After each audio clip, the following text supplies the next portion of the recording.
get in front of more people. Who uses Facebook? Now we're going to get into the details. 71% of all adult internet users are on Facebook. 58% of the entire adult population.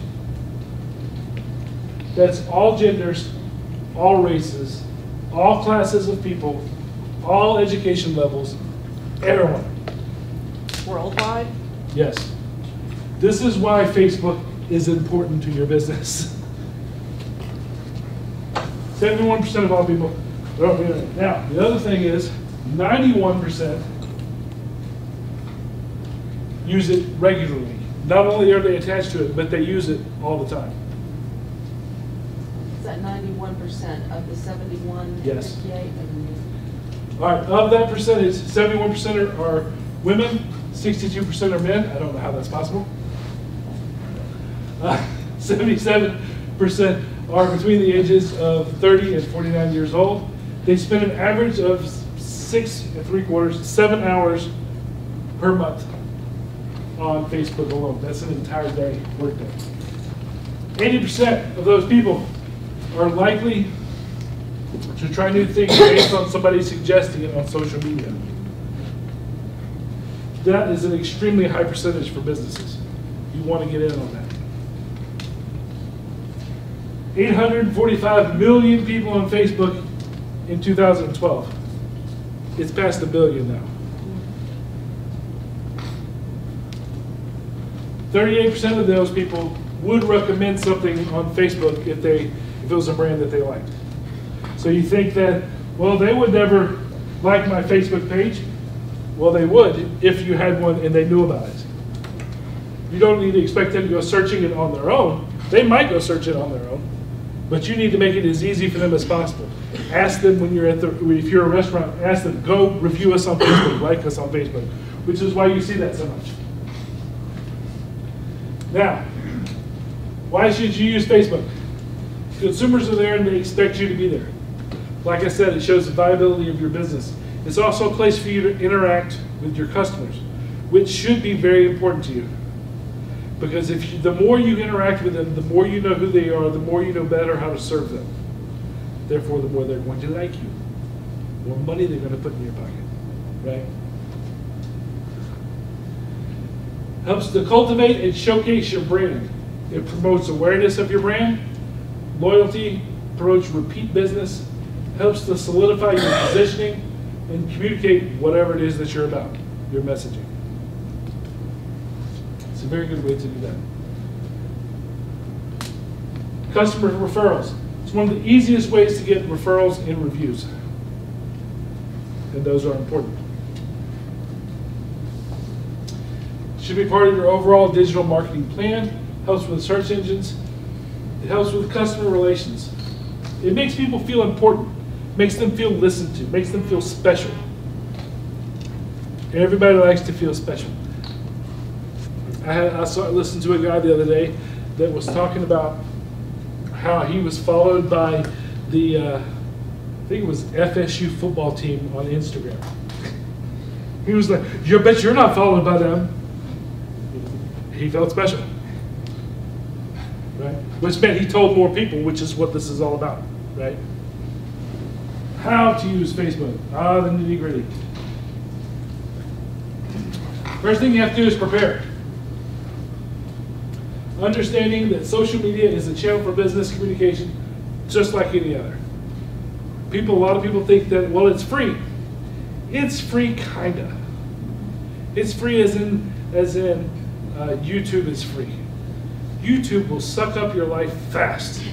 It is not free, right? Facebook's no different. It takes an investment of time, if nothing else.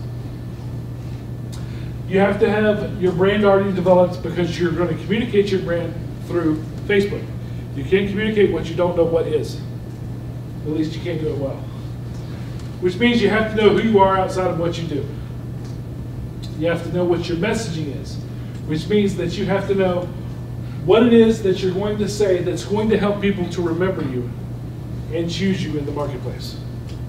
All right? Your messaging is the next thing that you figure out when you're developing your brand.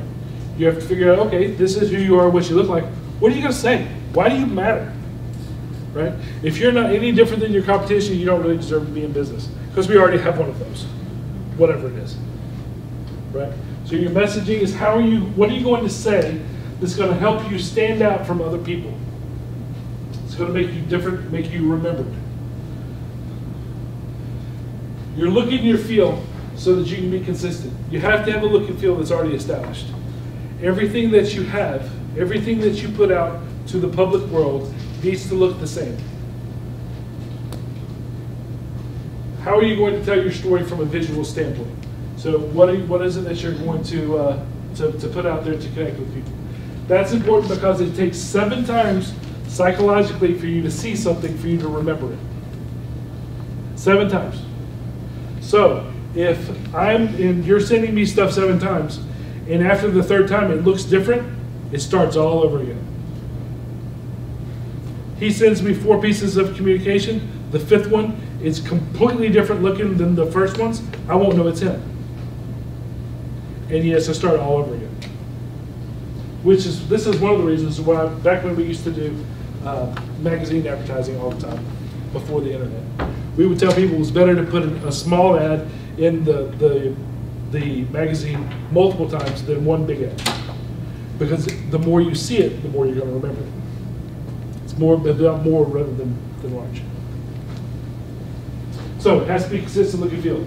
If I had a Coca-Cola, which I don't, should have brought that. If I had a Coca-Cola and all of a sudden I gave it to you and it was blue, you would know it was Coca-Cola from across the room. Because there is Coca-Cola red. Right? Know that it's an investment in time and money. You have to know that up front. Like you were saying, a lot of this stuff takes a lot of time. It does. It's going to take a lot of time to do it right. Having a business is hard. It just is. Running a business is hard. You have to understand how it works. That's what we're doing today. We're going through how it works. So you will know that. That's all step number 1. Those are the highlights of number 1. Number 2, operations. First thing you have to do is set up your page to begin with. A lot of you may have already done this, in which case it would be correcting how you've set up your page. So, you have to set up with graphics that have an established look and feel. If you'll notice the profile picture, this timeline picture, this banner over here, our business cards, our brochure, our website, they all have a consistent look and feel. Because when you see that look and feel, I want you to know that it's us. It's very important that you are consistent with everything that you put out there. The copy and the text is the same way. You have to speak in the same brand of voice, the same tone every time you talk. So that people can start to recognize, that doesn't sound like Apple. That doesn't sound like it. You need to have a sounds like you. You need to develop what that is. Because it's going to go into everything that you do. Interactivity between platforms. We'll talk about this a little later. These platforms will work with each other. Right? So you can set up Facebook to work with Twitter, to work with LinkedIn, to work with Instagram, back and forth, which saves you on your time. Custom tabs. If you go to our Facebook page and you see right there where it says Meet Zachary, it will pop up a page where you can actually view a video of me talking to you. It's an older video. It's okay. So that's a custom tab that's on our page. You also have a custom button that Facebook gives you right here. They limit you as to what it can say and where it can go, but it's there for you to use. So anybody that clicks on this and it says Learn More will automatically be directed to our website. Custom URL. Our Facebook page, like we said at the beginning, is facebook.com/Reformation Productions. You cannot get your own custom URL at Facebook until you've had 25 people like your page. Otherwise, people will be snagging up all the custom URLs that exist. So you kind of have to earn it. How do you start with that? How do you start what? Before you get a custom URL. You need, well, when you start it, they'll give you some random number. Do you remember CompuServe or AOL, right? When you first got on the internet and your email address was 147R256@CompuServe.com? It didn't have anything to do with you at all. Facebook will do the same thing. You'll be Facebook/QR24 blah blah blah until you can get your name. 25 bucks? 25 for Facebook, yeah. All of them will be different. You have to earn it in different ways. That's partially because of the problem that we had with websites back when the .com boom happened, and people started snagging up Delta.com and all this stuff, and then the businesses that needed it, that didn't get it fast enough, then had to buy it. So they're trying to. Do those 25 likes have to stay? Facebook doesn't know if they stay or not. So you could get family It doesn't friends take to it like away. you. Yeah, and it then doesn't. like Most them. people do. away. They don't take it away. You have to earn to get it. When we do one, we manage a lot of our clients' social media. So when we do one, we have all of our clients like that page, then we can give the URL. But if you don't know 25 people that have Facebook, it's going to be harder for you. But yes, you can get your friends' cousins, and so on and so forth like your page. Is it true that you cannot edit all of that from mobile device? Yes. It has to be on your Yes. desktop, right? There's a lot of things that you can do on the desktop that you can't do on mobile.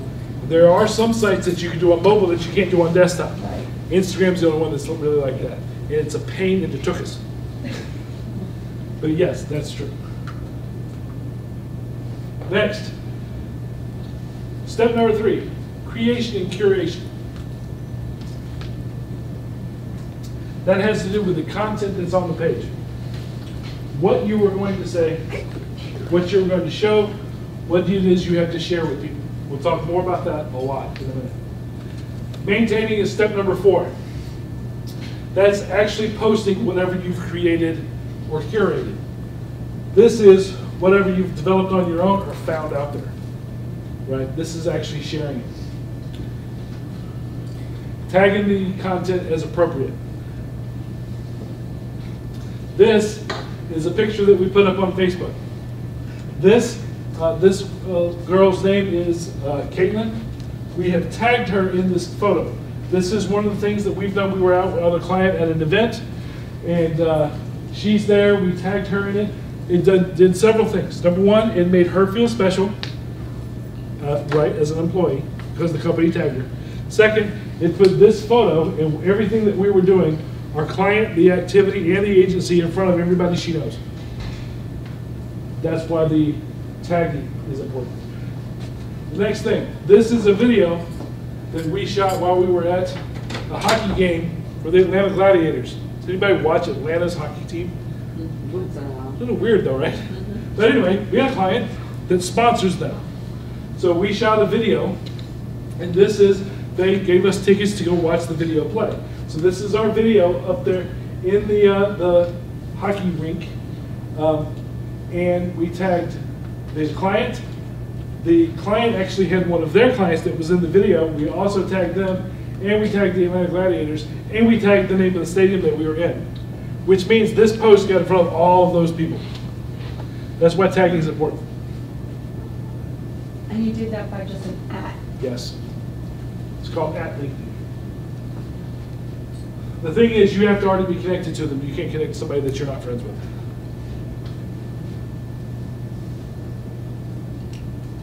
Updating as the platform changes.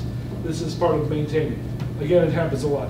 If you go to a business's Facebook page and they have nothing on their timeline cover, they may have had something 6 months ago. Then Facebook changed it, and now it's gone, and they haven't bothered to update it. Which tells you what? Tells you they ignore their digital presence. Same thing if you go to somebody's Facebook page and all of a sudden the picture looks really weird and it's not sized correctly, it's probably left over from the size they had before, they haven't updated it.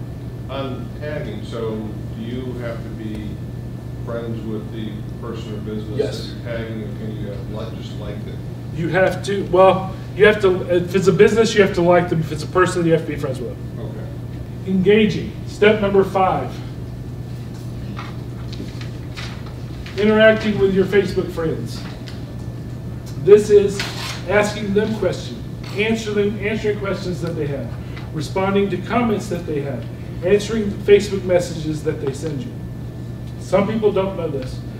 Facebook has Facebook Messenger, which is basically a chat window. Anybody remember AOL Messenger? Yeah. Remember ICQ? Uh-oh. Yeah. Okay, it's the same thing wrapped into a social media thing. I have a lot of clients that, so-and-so, it says I have a message. Where is that? Okay, yes, if they do have, it's called Facebook Messenger. It looks different on your phone than it does on the desktop. On your phone, it's actually a separate app. But when somebody sends you a message as if it was email, that's how it will come. And you need to respond to it. May I ask a question? So for the business page, if it says on there one message, where would I have to have Facebook Messenger? Yes. But you could And click you on can- that message though, and she'll be able to read it. Yes. I can't even find where the message is. Do you look on your desktop? You'll be, if you go to the page, it'll say messages in the top left corner. On the business page also? Okay. And you can get it Now- on desktop. Yeah. Now on your mobile, they have what's called Facebook Pages, which is an app just for business pages. I don't know why they make this so confusing for your phone. It's all one thing on the desktop. Why couldn't it be all one thing here? It's because they want to spy on you. But anyway, so yeah. But you do have messages that come that way, and you need to respond back and forth. If you don't, they'll think that you are ignoring them. Ignoring them is not good. At worst, they'll think you're ignorant to know that it's there.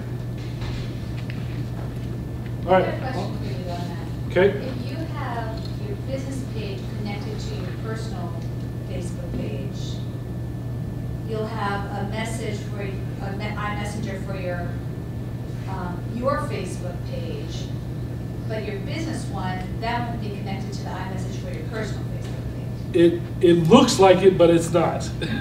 Is that- It will still pop up on your page Okay. because you're an admin for the business page. Okay, So it will still pop up on your page, but it'll actually say that it's for the business. okay. So you just kind of have to pay attention to see what it So if says. somebody, like on my phone, like for our business Facebook page, if somebody was trying to message me through there It should pop up as if it was from the page. as from business. But to you, it will look like it's yours. Okay, You have to actually read it. okay. They could have made it a different color. I don't know. All right, now, these steps are what's called social media management. If you talk to a third party that says, hey, we do social media management, this is what they mean. If they don't, there's a problem. Okay, so if they say we can manage your social media, this is what they're talking about. Get the details from them.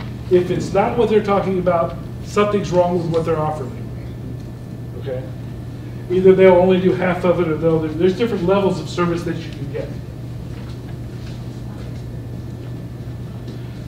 We're going to spend some time talking about these two most important pieces here now. All right? Creation and curation, that's the content that goes on social media, which you were asking about for blogging, this will still apply. And then engaging. So content, post. When it started off, you could put text. That was it, copy, nothing else. These are examples of what that looks like. You don't want to put an entire paragraph where people have to scroll and read, because people don't like to read. Hey, do people like to read? No. People don't. People are lazy. People don't like to read. They like to be entertained. Okay? So if you put something up there and it's fast, they'll read it. If it's a paragraph, they won't. You need to know that before. Oh, I put it on social media, nobody cares. If they have to scroll and read it, they're not going to read it.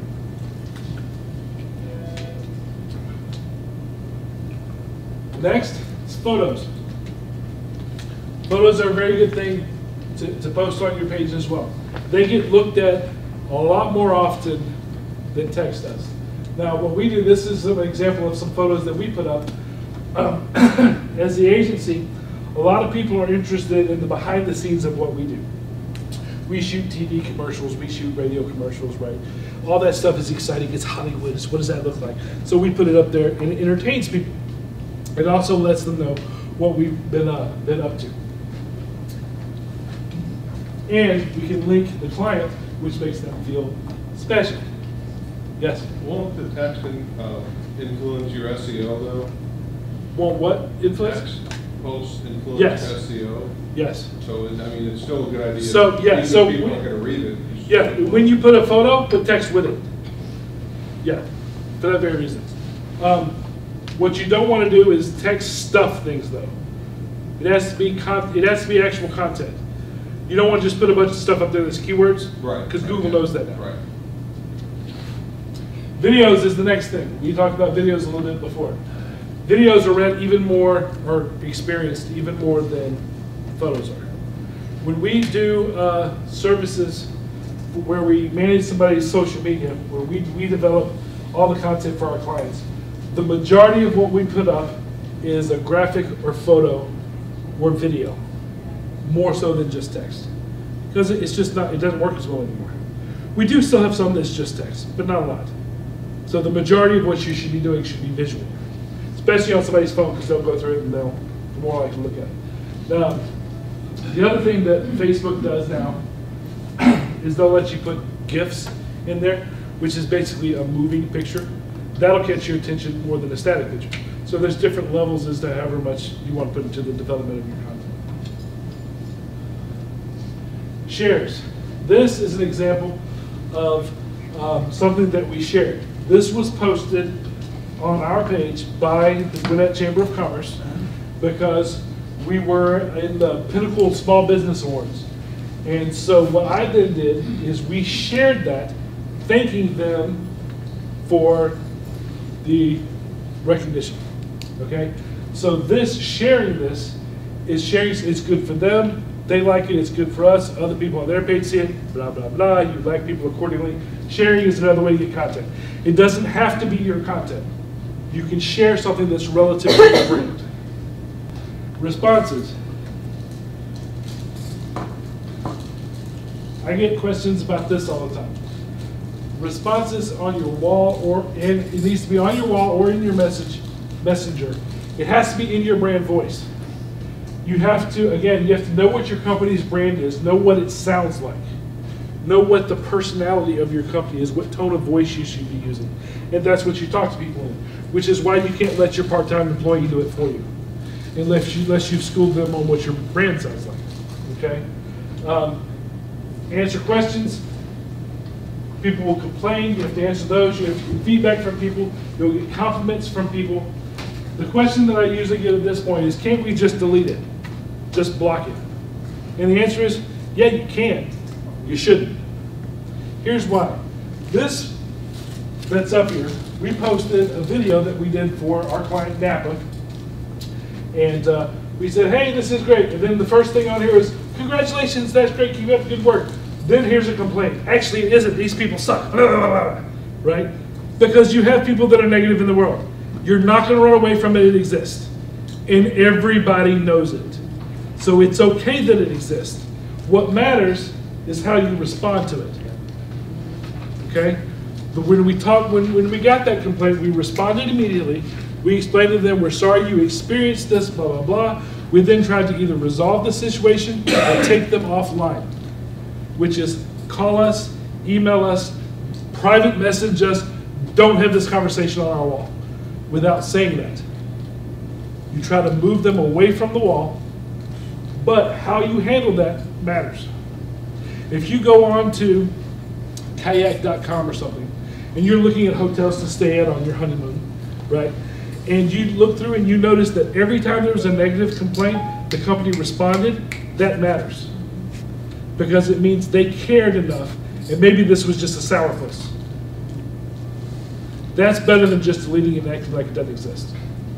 What's the protocol for responding to, not necessarily just complaints, but questions? I mean, unless you've got somebody just come sitting there monitoring input questions. You should have somebody that monitors it.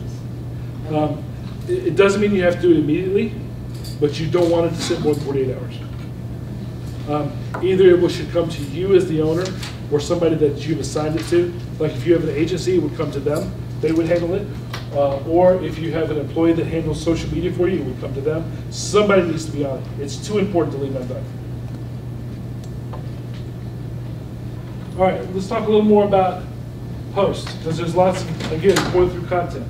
There's lots of options. You can do series or memes. Does everybody here have a Facebook account? You don't have Facebook? I get too many emails. This is 2017. My kids have told me that. You need to get Facebook. That's what I mean. Okay. All right. There's lots of trends that you can see that people do. Okay. One of them is having a series. A series is good because it gives people a reason to stay in touch with your Facebook page. This is part of a series that we did called Best Marketing Quotes. Every once in a while, we'll put out a quote from a guru in marketing field, because people that watch us they're connected to our page because they own a business and they want to know more about marketing, right? So we give these quotes from these gurus that are going out there, and people are interested in seeing what they have to say. So they will stay in contact with us so that they get these. That's what a series is good for. You can also use what's called a hashtag, which I'll talk about a little bit more later, so that you can then find everything that was ever posted in the series. The next thing, memes. Y'all seen these before? Text on top, text on the bottom, funny photo in the middle. It's called a meme. And this one is also, you see I use the hashtag thing here. It's called funny marketing meme. This is, you can't tell what the picture is. It says there's always someone that's willing to do it cheaper. This is a fantastic drawing of the Pegasus, and what's on his back looks like a cartoon because he wanted to pay $5 for his tattoo. That happens. We get this question a lot. Well, it's just a couple buttons, isn't it? It's a couple buttons. It's a couple buttons by people that know how to do it. It's a big difference when somebody talks about this. So this is kind of it says your vision is worth the investment. So funny memes are also it has to be part of your brand. You can take something, tie it in with your own text. This is shared, we didn't develop this. Okay, it has to be part of your brand. Solicitation. You need to encourage your Facebook fans to review you. You want to hear what they say. If they're one of your fans or friends on Facebook, they already are telling you that they like you. You want them to review you. It's good for your business to have positive reviews. You need to encourage them to tell you what they think. You have your Facebook group. It's good for all social media, but Facebook in particular. They are a wellspring of information from people that already like you. You can use them to get more data about customers and knowing your customers. You can encourage them to share with their friends. That's the other thing that they are, it's like having a bunch of tiny foot soldiers. This is a campaign that we did, again, for Napa. It says, help me support our community simply by changing your oil. We developed a campaign for Napa where they were partnered with the United Way to raise money for the United Way and help the community, right? Because we work with Napa all across the metro area. There's 63 locations, I think, in the metro area. And so we put them all together, and if you took your car to Napa to get the oil changed, they would donate money to the United Way. Therefore, you could go to your local Napa and help the United Way. That was the idea. Now, we asked people like you that did that to then tell their friends what they did and encourage more people to participate. What that happened is it made not only what we were doing get out, which helped the United Way, but it helped more people learn about Napa and connect to Napa's Facebook page. Encourage them to spread the word about your business. You always tell your friends about me. Tell your friends about me. It's not okay for you to sell you. It's okay for them to sell you. And you want them to do that again. Integrated hashtag campaigns. You guys have heard of hashtags before. You've probably seen Jimmy Fallon, hashtag, right? This is where we were at an event. We're doing hashtags. I had a contest where you take something that's offline. This is a physical event that we did with the Boy Scouts. So you take an event that's offline and you convert it to online using a hashtag campaign. Hashtags make it where you can look up anything that's trending on the internet that uses a hashtag.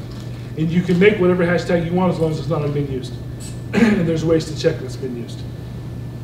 I'll level a hashtag. Ever. I've never seen one end. I haven't heard of anyone ever ending. Some of them get reused, and you will find where but if you don't want to confuse your data, you need to have your own. Okay. Contest, other ways to do it. You can have like to win contests, like this photo to win. It's like having a drawing. Fill in the blank, Q&A, comment to win, caption this photo, vote to win. For example, this is an example. Somebody says, write your own caption as a comment below in this guest photo. The funniest and most original will win a camera. How would you guys caption that photo? I've got a monkey on my back. Got a monkey on my back. That's a good one. Now, what they'll do with these types of contests is they'll pick which one they like, of course, which is going to be one that supports their brand. So you have to know who they are, right? Then they'll look and see how many people liked it. Because you got the little like button next to all of it. If the majority of people think that one's great, guess who's winning? They are, right? And people will tell other friends and they'll share and they'll blah, blah, blah. It's a good way to get traffic on your social media page. Video streaming. This is a fairly new thing called Facebook Live. This is actually me out at a client's event, and I'm talking about this seminar series. And I'm inviting people to it. I did it live in person. What Facebook Live does is it's a live broadcast as if you were on the news, and it tells everybody that's connected to you that you're live in real time. So a lot of times oh, so-and-so's live. You'll go there and they're actually waiting for more people to come on board. It's a great way to get in front of people in real time. They don't have to wait till it's in their news feed. They are told you're live right now. They'll go look at you right now. The problem is you can't edit it. It's live. So you have to be pretty good on camera. Or there are ways to put pre-recorded stuff up there, but you're going to need an agency like us to know how to do it. You can't do pre-recorded stuff from your iPhone. You can do live from your iPhone. But it's particularly good for having Q&A, for somebody to answer questions. You're opening up a new spa, and you basically just say, we're here to answer any questions that you have, and you sit there, people will ask you questions, and you will answer them in real time. It's very valuable to the customer. I've got a question. If you're doing a live and you're streaming, I assume yourself or your employees, but if anybody else is there, do you have to get their permission to be on it? To be... Like if you're in an event, you're doing live, right? I mean, for other people to be on camera with you, do you have their permission? It really falls under that gray area that the news uses. If you're there, they see that you're shooting, and they step in. If you tell them what they're doing, if you're going to talk to them, you tell them. Really, you have to get a release if you're going to record them. And actually, this is recorded. So live is, yeah. It's Yeah. I wouldn't think so because it's live. Okay. And everybody knows that it's live. So if somebody steps into your shot, let them know, hey, we're recording Facebook Live. Yes. That way you're pretty much covered. I've never seen an issue with that. So you're saying an agency can do a pre-recorded one and you can put it up as live? Yes. Okay. There are tricks for everything. Yes. We can also do multiple camera angles and things that other people can't do. Because if you shoot it with your phone, if you shoot it with your phone, you have that one shot, and it's as shaky as your hand is, or you can put it on a tripod or whatever. That's all you get. We have a way that we can string multiple cameras together and change, just like you're at a TV show, TV news broadcast or something. So yeah. So Q&A is good. Contest reveals are good. We use it this way. Every time that we have a contest for something, for one of our clients, we'll announce the winner live on Facebook.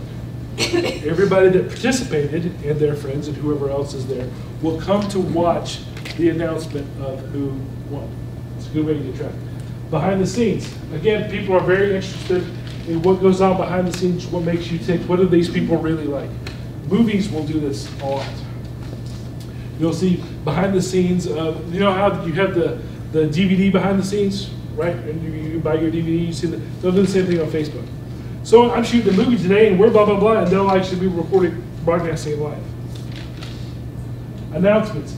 If you have a big announcement to make, tell people we're going to make the announcement live on Facebook, and then you do that. Hosted interviews. If you're going to interview somebody, I'm trying to think of an example. You have, and I will talk about this a little later with LinkedIn, I think, but you're going to bring on a subject matter expert. Say you're going to bring, I don't know, you're going to bring Warren Buffett on to talk about something. You'll tell people we're going to have an interview live on Facebook at this time. You bring them on, just like your news channel, you'll interview that person live and they can take questions and so forth. That's another way to use this. Sneak a peek at new products. If you're a restaurant and we have this new cheeseburger come out, it has pineapple and avocado and a bunch of other nastiness on it, and it's wonderful, then you can announce it. People can come there and see to look at it. You can do series this way as well. There's a lot of video series that are very popular. Some of them are live, some of them are not. I don't know if you guys have heard of Blaze TV. It's very popular during the election. There's a lot of commentators that have done this. They have a series which you tune in for on a regular basis. You can show people what to expect. If you're opening up, say you're a new chiropractor office, okay? People don't like going to the doctor of any sort because they don't know who they are. They want to know who they are. You can walk them through the process. You will come into this desk, you will go meet this person, blah, blah, blah, on Facebook Live that makes them feel more comfortable, okay? You can also have different broadcasts at different events that you're at, kind of like this one. I was at a Boy Scout event for Napa, and I was broadcasting live saying that we were there. Have you seen anybody do like a mini, like, 30-second, 1 minute exaggerated skit to get a point across? That's something. Not on Facebook yet. I've seen a lot on YouTube. Okay. So I guess doing a skit, unless it's a one-man skit, would be kind of hard for somebody to do by themselves. So I like the idea though. Another thing that you can do with this, we're talking about behind the scenes, is a restaurant. When you're in a restaurant, people have no idea what goes on in the kitchen. You show people what goes on in the kitchen, they can see that it's clean, they can see that you know the ingredients that you use. That's another reason that this is great. Another way to use Facebook is groups. You can start a group or join a group that's on Facebook. These are two that we have. There's the Truth About Business Marketing and Business Marketing Advice and Tips. You join a group that to generate interest in you, to support your messaging, to solidify your positioning, and to showcase your brand. A lot of people won't come to your business, but they'll look up marketing tips on Facebook, and your group will show up. Then they can get to you that way. So let's talk about LinkedIn for a minute here. LinkedIn is primarily used as a research and communication tool for salespeople and recruiters. Okay, it's not as much for marketing to the public. Now let's explain a little bit. 65% of people use it to research a company or their competition. So you can do some spying on your company, see what's going on that way on your company's competition. 50% of people use it for prospecting in the sales process. 88% of people use it to keep existing customers that they already have informed on what's going on.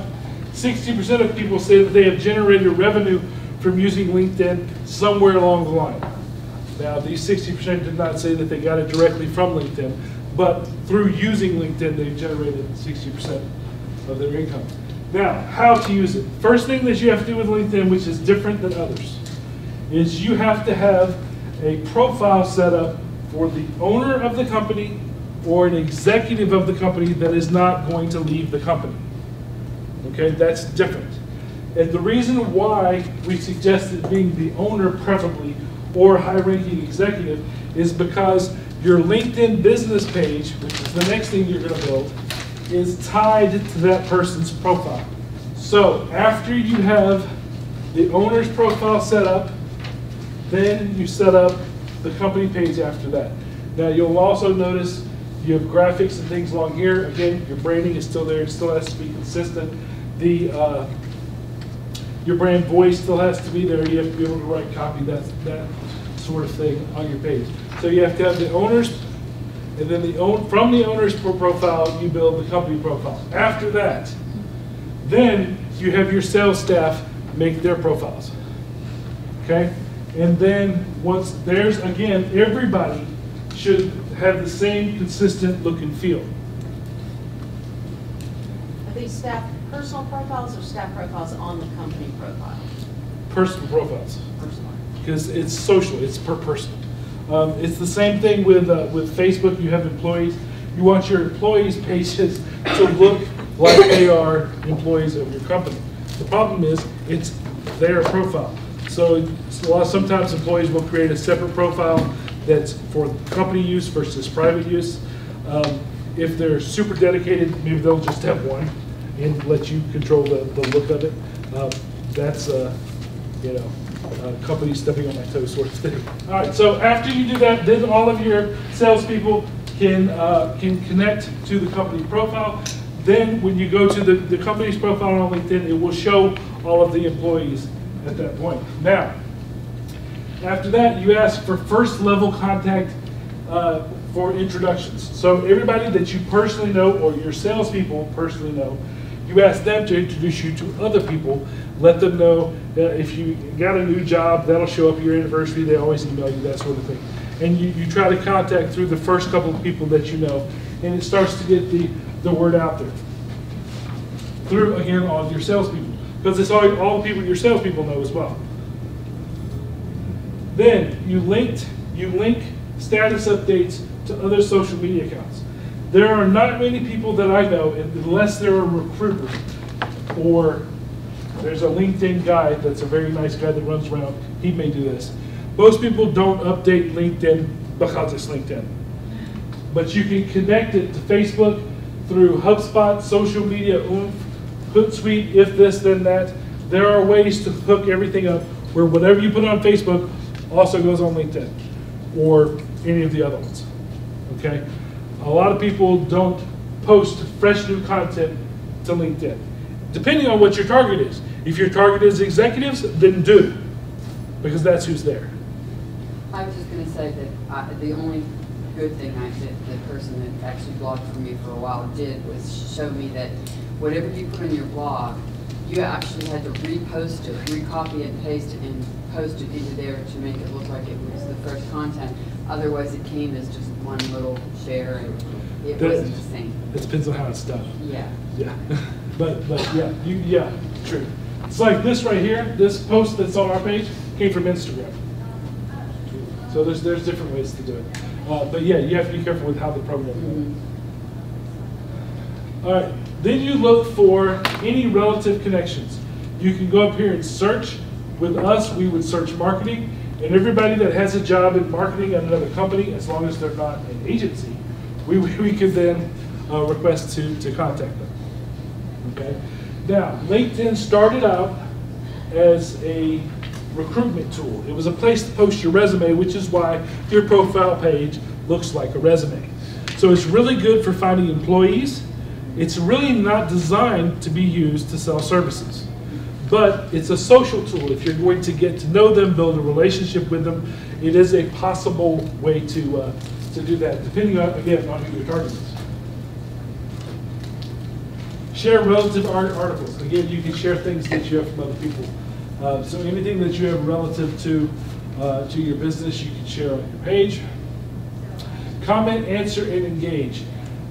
This person here, whose name is Catherine Kiao, she was a client contact I had at an agency that I was with 10 years ago. Okay, we've stayed in touch via LinkedIn. She posted up here that she is now writing a book. I got to touch base with her. Hey, sounds awesome.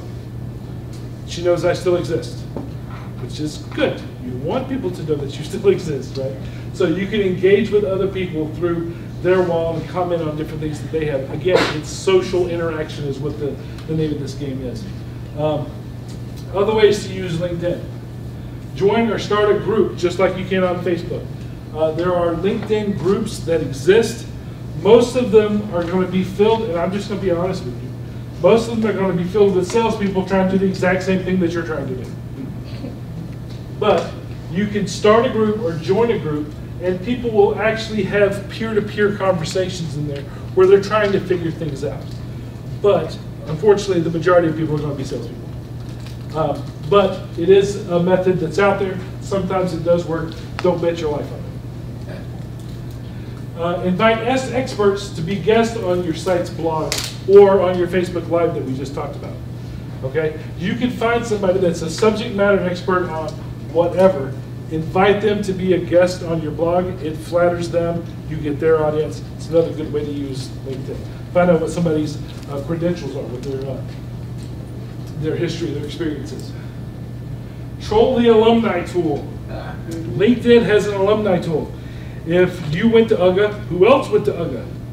Because those people are more likely to talk to you because you also went to UGA or Auburn or wherever else. There's a tool to use that. Targeted LinkedIn advertising, all of these have advertising. We'll talk more about that later. It gives you a place to demonstrate and showcase your knowledge and your expertise. You can use it for competitive intelligence. Use it to find out more about your competition. It's really good for that. Salespeople use it for that all the time. Use it to research a prospect.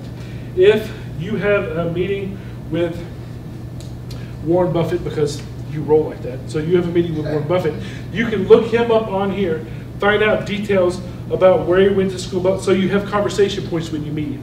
So it's just really good for that sort of thing. I have a question. Sure.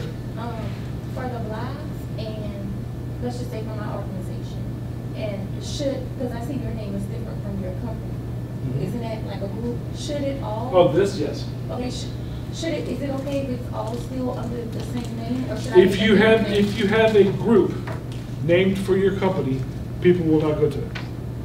Groups are based on subject. Yeah, it's based on subject.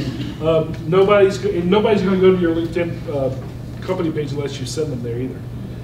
It's something about LinkedIn. But yeah, your groups are all built around a subject of what you're going to talk about that you invite other people, including your competition, into.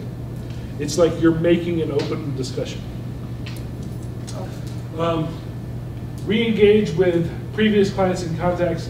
Again, a way to stay in contact with them. Recruitment, very good for recruitment. That's what it was designed for. Okay, so it's very good for finding other people and what their credentials are. Mainly LinkedIn is for recruitment and business-to-business sales connections. If you are B2C, this is not the tool for you. If you're a restaurant, this is not going to be the tool for you. So if you expect LinkedIn to be wonderful for you because it's going to help you sell a lot of pizza, it's just not going to. Okay? It will give you credibility as a business, but it's not going to help you get more customers.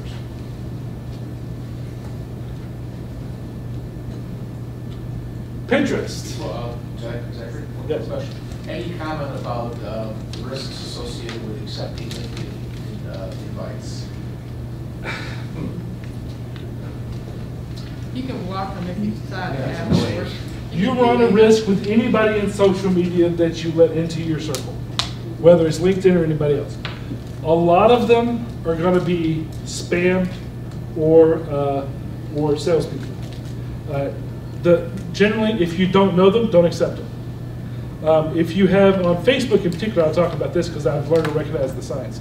If you have somebody and it's a beautiful woman or a beautiful guy and there's 5 pictures and no content, it's a scam. Don't accept it.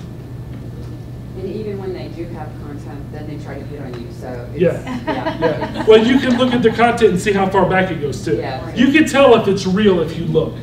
If you just blindly accept people, you're opened up.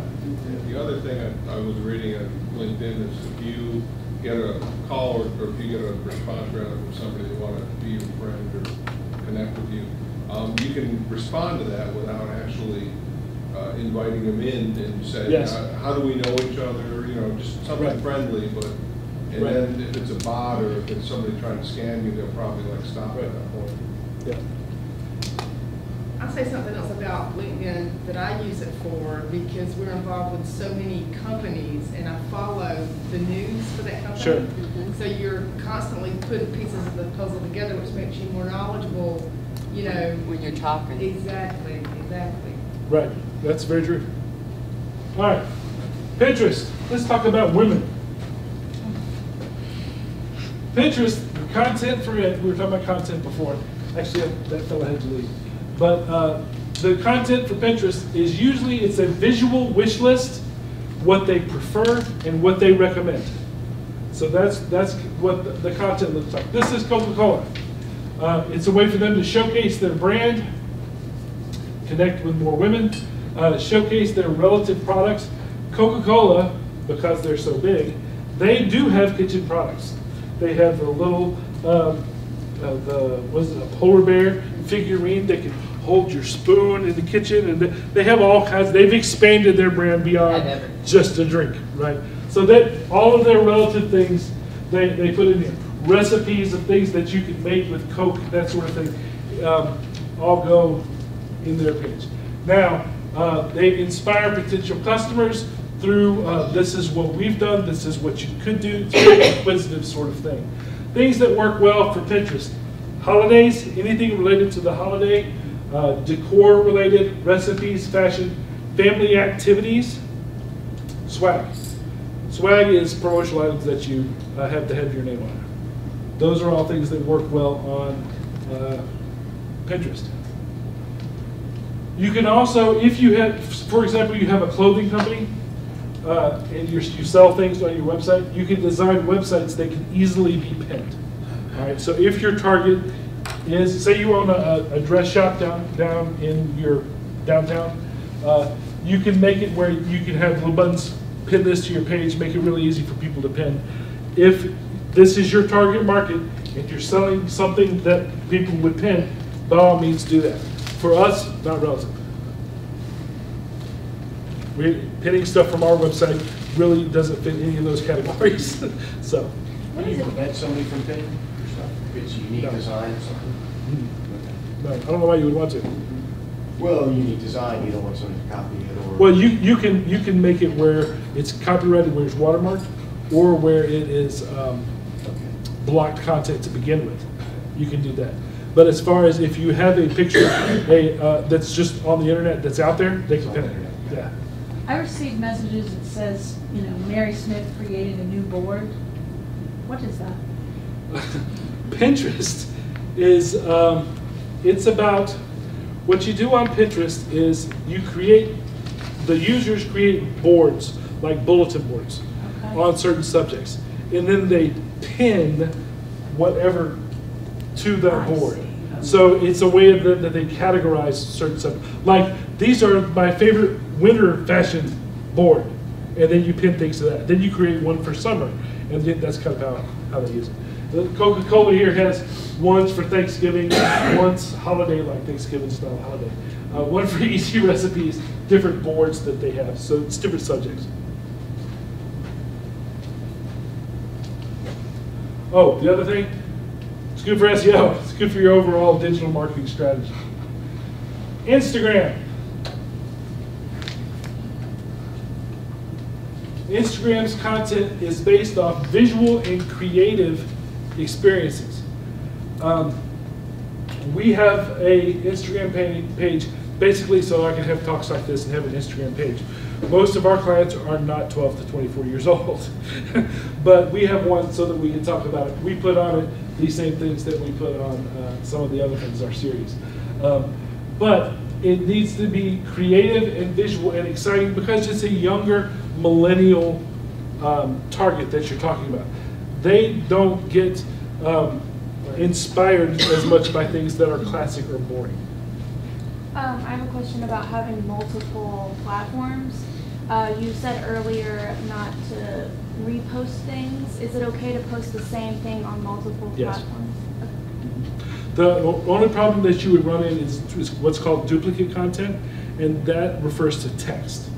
So usually what you're going to write is different. For example, on here, the only thing that you really write with Instagram is visual. So you'll have a picture, but you can write a caption. The caption is not going to be near as long as the content that's on your website. So you wouldn't want to duplicate website content. But like, what about like if I posted the same picture on Facebook that I do on Instagram? Could I have the same caption, or should I change it? You should change it slightly. Okay. Instagram is mobile based. You cannot use it without tricking it from a desktop. Okay? If you try to go to, you can view somebody's Instagram page, you cannot post to it from your PC, from your desktop. Choose to showcase your brand to connect with younger people, that is millennials. Kim Kardashian. This is a way that you use Instagram. You have a model like Kim Kardashian that is a person of interest. You have them showcase your products on their Instagram page. That is advertising for you. That's one of the ways that Instagram is used. You can use it as a place to showcase photos and visuals of your work or your products that you have. Again, it needs to be creative, brand consistent, visually interesting. When Nike posts to Instagram, it's not just a picture of their shoe. There has to be something witty about it, something visually interesting and creative, or it doesn't belong on Instagram because nobody's going to look at it. It's just going to be panned. So not any picture that can go up there. It needs to be visual, creative, exciting. You tell your story through the captions, the visuals. We talked about that a little bit. You can do the trending for ad mentions and hashtags. You can have contests, behind the scenes sneak peeks. Those are all good. You can inspire potential customers through it, and it should be part of your overall social media strategy. Next, the YouTubes. YouTube, you need to have entertaining and informative video content. Informative is not enough. And I say this about any marketing communication that you have. I have people that build websites, they're like, I have a website. And you go to the website or their print ad, and it simply tells me what they do. There's tons of people that do the same thing that you do. I want to know why you're different. Entertain me, engage me, make me excited about what you have. A video that's just bullet points, not interesting. Unless it's really in depth about something that I care about. So it needs to be entertaining as well as informative content. It's like having your own on-demand TV station. People can go pull up your program anytime that they want to.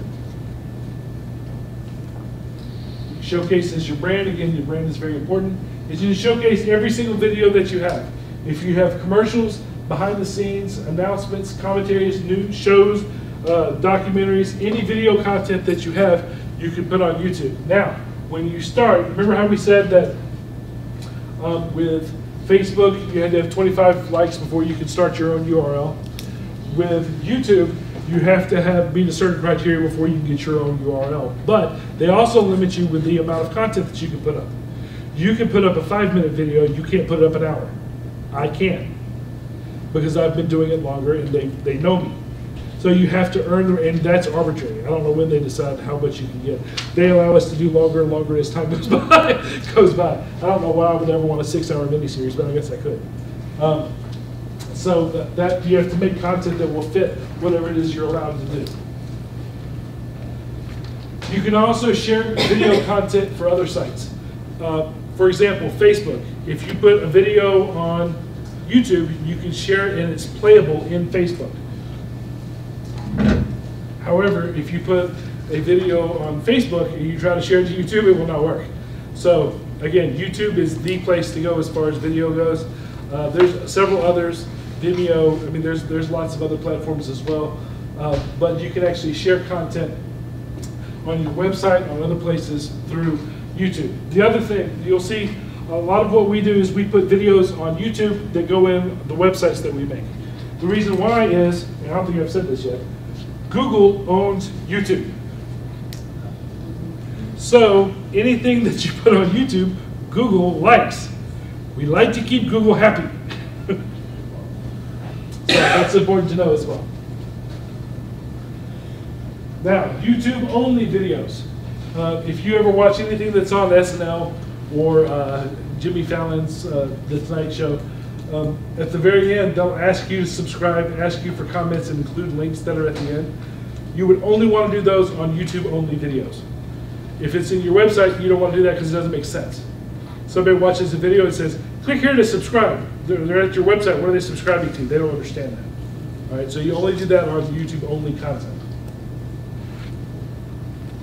Collaborate with other people. There are people whose job it is to make YouTube videos. If you've ever seen the YouTube actually puts out a end of year where they have all the YouTube stars, which is a thing now. Yeah. Have you seen where there's all these YouTube stars that come together to make one big video, so you can collaborate with other people. Again, part of your overall strategy. Twitter. Twitter is basically a 140 character blog. You can use 140 characters in your post, that's it. Showcase your brand, share content from other people, interact with celebrities and politicians. Your aim, if you're going to do Twitter, is to follow at least 100 relevant people. These are ways to do that, to search for the people that are on there, besides just Twitter search by itself. These are some search ways that you can get to more people.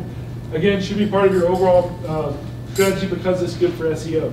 If you are not a politician or a celebrity, you won't need to use this as if it's bread and butter. If you are, then you will. Snapchat. Snapchat is fun, temporary content that are photos or videos. The demographic for it, 18 to 34-year-olds, they have 100 million users, a lot lower than some of the other guys, but they're still out there. You have to make very strategic use of Snapchat because it's temporary content. Again, you need to showcase your brand. Contests, you can use influencers like we talked about with Instagram. There's lots of very strategic things that you can do with Snapchat, but it has to be strategic in order for it to work. The thing to know is that it was made famous for sexting, which means parents hate this. So, if your target is parents, Oh boy. probably don't need to have a big Snapchat following. But if you're, again, targeting young people, it has moved away from this now, but that's what it's known for. Just so you all are in the know. Because it's temporary content. You can put it on there, nobody will ever find it. Not true, by the way. What do you mean Right. by community relations with that? You can do things, campaigns that you can build to service the community.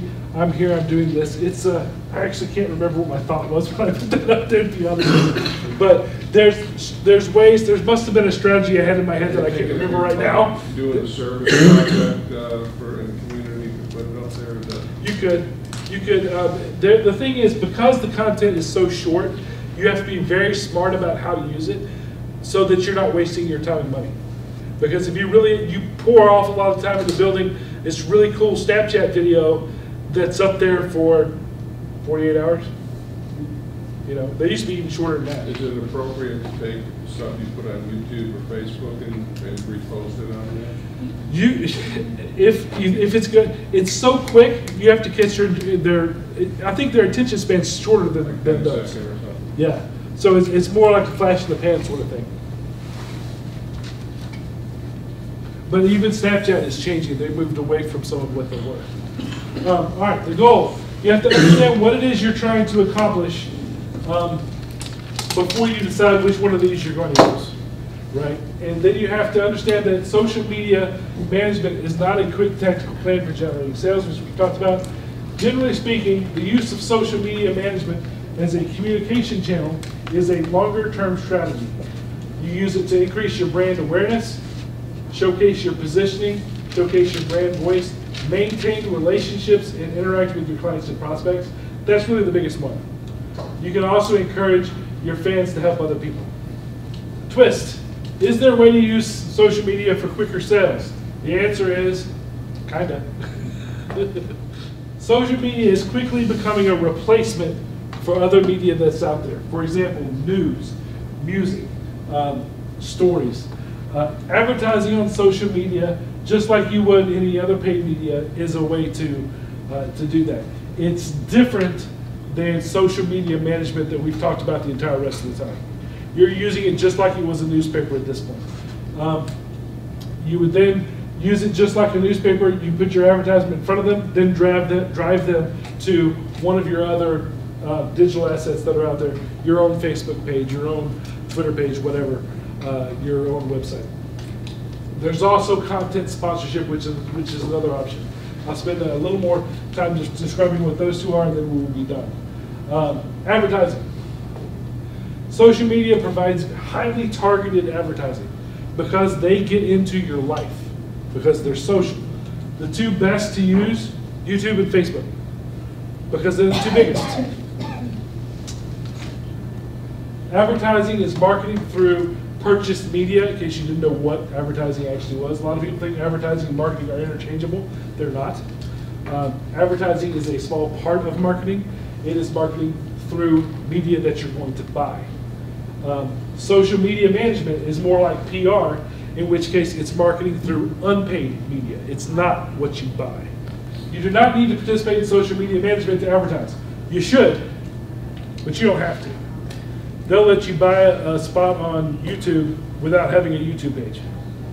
It's not as smart for you because people don't have anywhere to go besides your website, but you can do it. You don't have to invest in social media management. Now, run commercials on YouTube and Facebook instead of TV stations. A couple of things that YouTube offers. YouTube offers video banners. This is the home page. This is for sale, just for advertising. Pre-roll on commercials. When you start a commercial, you see this right over here says you can skip in 5 seconds. You have to watch the first 5 seconds of the video. This spot is just like a commercial. It's for sale. Okay? And they try to match it up to the content of the videos to make it more targeted. But you can buy that. In video commercials, you ever see this and you see these little yellow spots here? That's where your commercials are going to be when you play this video. Try to skip them and watch what happens. They'll move. You can't skip them. But that tells you that's where they've sold spots. Just like it was a TV show or a radio program, they sell spots within there. You can buy those spots. In video overlay banners, that's this. Good news is you can actually click out of that and get away from it. But it's a banner that goes over the content of your video. You click on it, it opens up another page for the advertiser. Display ads on the site, that's these. Traditional display ads have been around as long as the internet's been around. They also have other things like this where you have sponsored content. So there's ways to actually buy advertising on YouTube aside from using it as social media. You're just using it as media in general. Now, you still take some investment. Ad production, paid advertising is what you're going to have to invest in. That's assuming that you already have your branding, your own website, and your social media profile built. Facebook offers suggested apps. If you've ever seen this show up where it says install now, it's a special thing that they have for apps where you can buy that. You can buy display ads. Over here on your Facebook page, you'll see these. That's ads that people have bought. Sponsored post, that would be like this. It's in the middle of your news feed. You're scrolling along, all of a sudden there's an ad. That's for sale.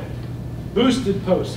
Whenever you put a post on your own page and you see this, they're asking you if you want to pay to put that out there as paid content. You can advertise on almost any or most social media channels in some way. Sponsored content, display ads, overlay banners, all of them will have something. Those are just the two biggest ones.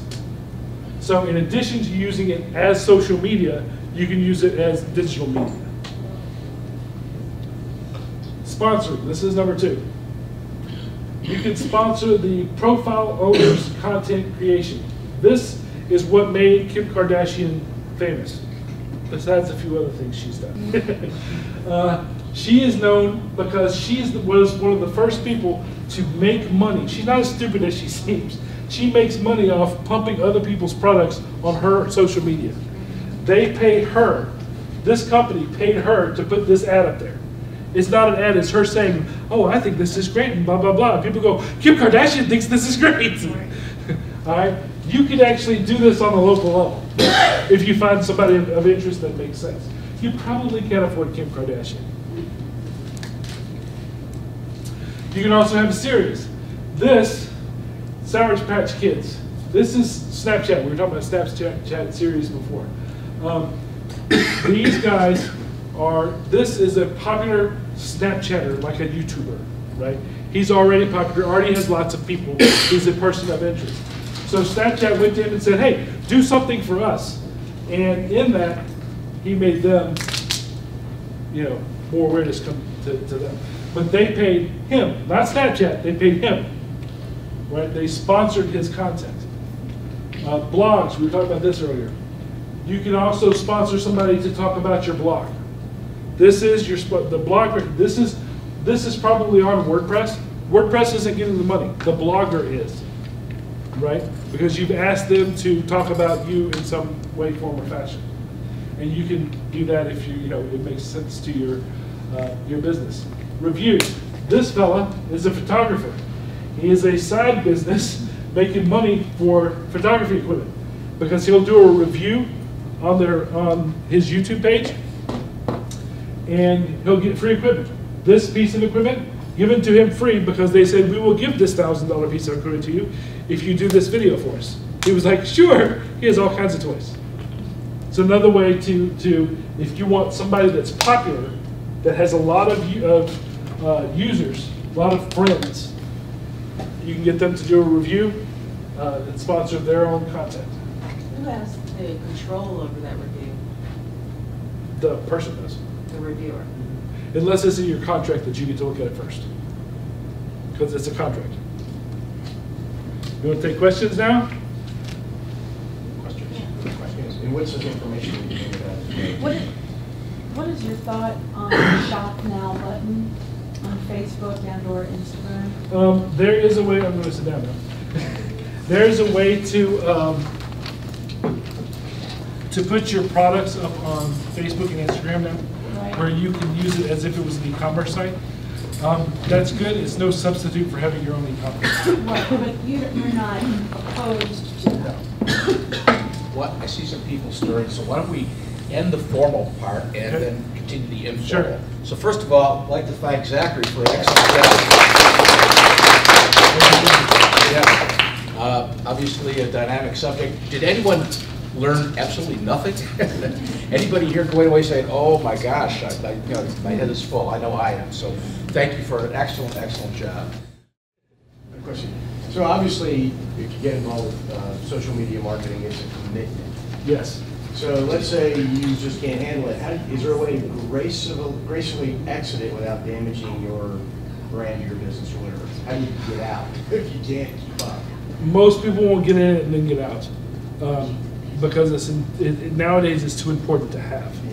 Yeah. So it just needs to be something that you commit yourself to doing. If you can stop doing certain things, there's really no graceful way to say I give up.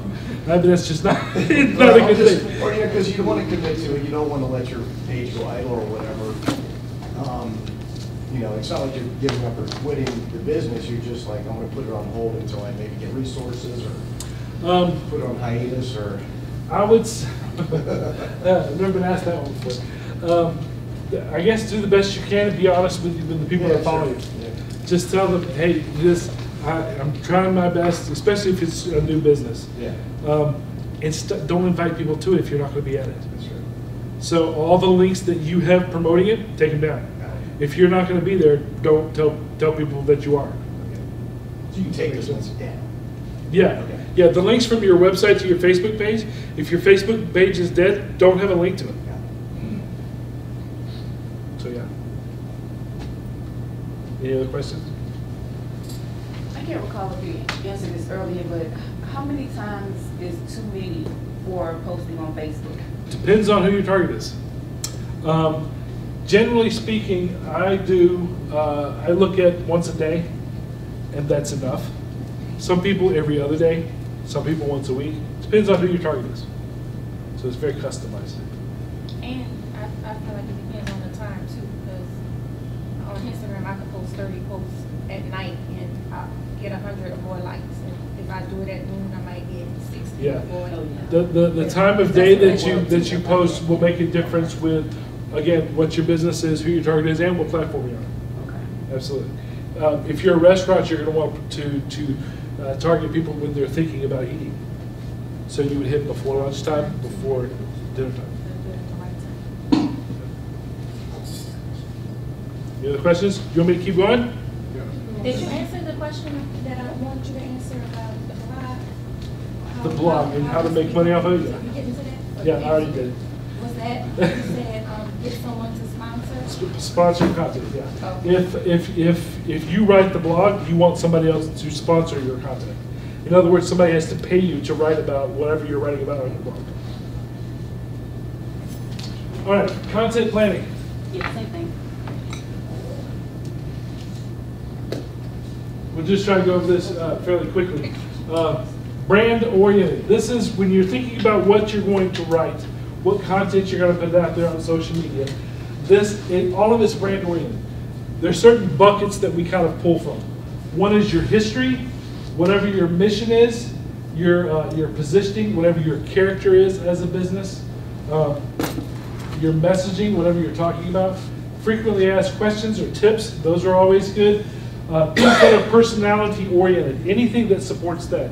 If you're funny, if you're serious, if you're whatever your personality is, anything that supports that positioning supports your brand. It doesn't have to be informative all the time. Things that are inquisitive or feedback oriented. These are the buckets that you can kind of pull from when you're trying to come up with content. You're planning on what you're going to say.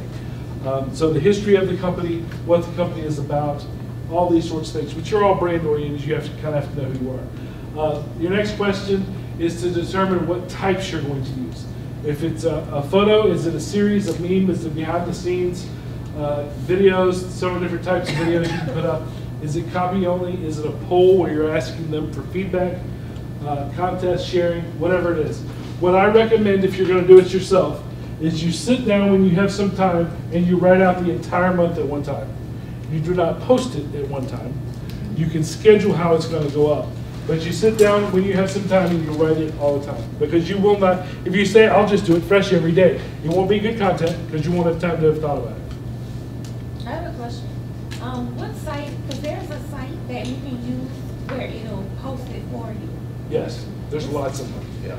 Okay, how can we just Google it? What would I Google that under? It depends on what platform you're talking about. Facebook will actually let you schedule on Facebook now. Oh, okay, really? Yeah. Okay. But some of the other ones, Hootsuite's one, Social Oomph is one. The other thing is you need to mix up what you're posting on your schedule so that you have different types, photo, video, copy. You don't have the same thing all the time. You mix it up, and then you have these subjects mixed up as well. So it keeps it interesting, right? You don't want to post the same thing all the time.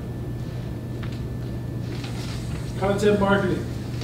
Traditional advertising interrupts the stories that people want to see with things that are paid.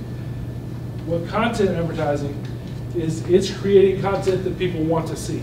So again, when you're looking at your content, make it something that people are interested in looking at. That will get you more attention and more likes. It needs to grab their attention, hold their interest, and invite engagement. Stories do that best. If you see something that's shared, something that's viral, 9 times out of 10, it'll be a story in some way, form, or fashion. This is true on your own content or sponsored content, either way that you go. There's several elements to a story. We'll just go through them real quick. If you're going to do this, Act 1 through 5, introduction, conflict, climax, the results following action, and then the release of tension, the resolve. This, same way you make a movie, you're just trying to do it in your social media content. So, like I said, there's a lot of thinking that's involved in this stuff. Characters, what point of view are you going to do it in? What's the background? What's the context? What's the conflict? All of that goes into content marketing. And then is there a moral or a lesson? Budget. Let's talk about money. Because nothing good in life is free. It just isn't. Now, there's always going to be an investment. Is it an investment in time or is it an investment in money? It's your choice. Because those that have money can pay somebody else to spend their time. Those that don't have money often have a lot more time. So you kind of, as a business owner, are going to run this balancing act. And it's up to you to determine what's best for you and your business. Now, in order to determine that, let's talk about just a one sheet of all the work that's involved that we've talked about, okay? First thing you have to have is brand development.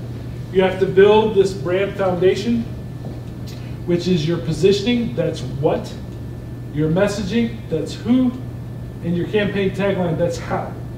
All of this is important in your brand foundation. Then you have the basic tools of your brand, your logo and your website. The most important things that you'll have in the very beginning. After that, you have strategic planning. You have to do the thinking that's involved to map out, this is what that I should be doing. You want to be proactive, you do not want to be reactive. If you're reactive, you're making mistakes. So you have to be proactive. You get in front of it instead of behind it, where you maintain more control. The next is content development or curation. Curation, which is basically just collecting content from other people. Whether it's copy, graphics, video, photo, whatever it is. That's the third step. So you develop your brand, you decide what your strategy is going to be before you actually start doing it, and then you make the content. Then you have to place the content. That's implementation. Then you have to manage the process afterwards, develop the interaction. This is all the work that we're talking about doing. And it's work. You have to decide whether you want to pay somebody else to do it or you do it. Now, most businesses should outsource all of their marketing. Most businesses. Until you're big enough to hire an expert on staff to do it for you. Because if you used to open a restaurant because you make the best barbecue in town, you're really good at barbecue. You're not necessarily really good at marketing. So if you want to grow your business quickly, hire somebody else to do it. If you can. If you can't, you should when you first start off, you have to wear a lot of hats, and that's understandable. The first thing that people usually outsource is accounting, right? Because nobody wants to mess with the IRS. Second thing is marketing as a business owner. Now, if you're going to do it yourself, the things that you have to overcome, there's time in learning how to do it yourself. You have to buy the equipment and then learn how to use it before you can do this stuff.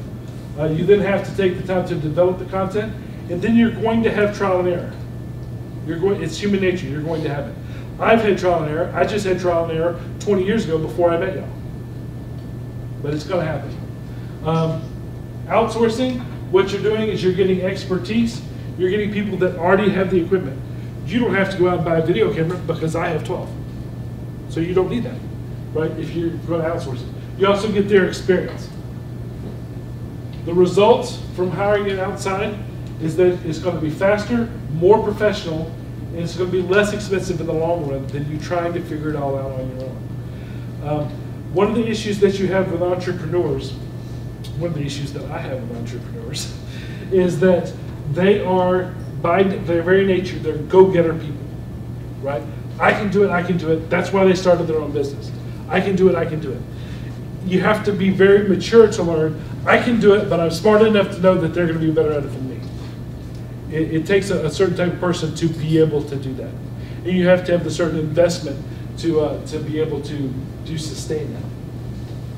So, again, for the majority of people, I recommend outsourcing. You have to get to the point where you can.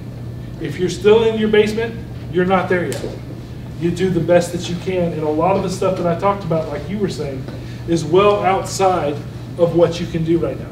You just can't do it. But when you can, when you're ready to take your business to that next level, I would recommend outsourcing. Until you can hire people to do it so you don't have to outsource it. Then you would have somebody that's marketing is their job in your business. Q&A, that's it.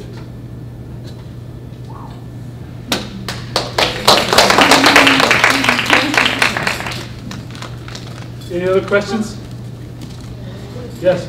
So I had a specific instance. I had a work with a vendor, and they actually set up our Facebook page originally.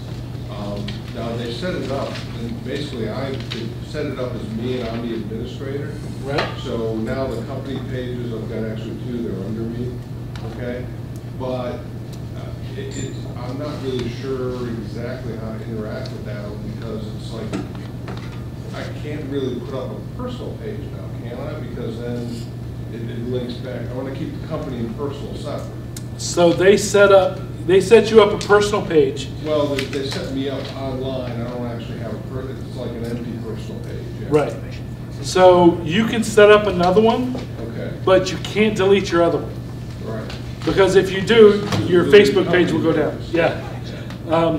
So what you can do is just, the page that they set up for you, it needs to be obvious that it's not your personal family-friendly page. Okay. And when people go there, I guess if you're using it for yourself personally, it's not the way to do it. Okay. But if you weren't on it to begin with, it's what they had to do. Okay. Now, what you could do is take over that page Yeah. and make it your personal page, but you still need to try to keep it separate. Right. Which means what I do on mine is, unless you're linked to my page, there's very little that you can see. You want to learn about the business, you go to the business page. Right. But I kind of have clamped down recently on my personal page, because I get a lot of people that just troll to find out what I'm up to, you know? So, yeah, what I would do if I was you is make that personal page your personal page, Yeah. or if you want to start another one, you can.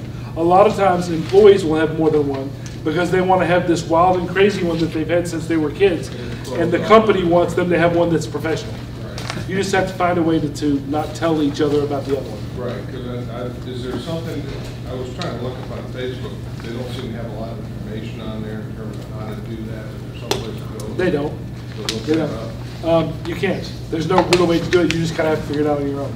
Okay. There's not a good procedure for keeping them separate, because they don't want you to do that. They want you to have one that's you. That's it. And they change stuff constantly, don't tell you. Yeah, yeah.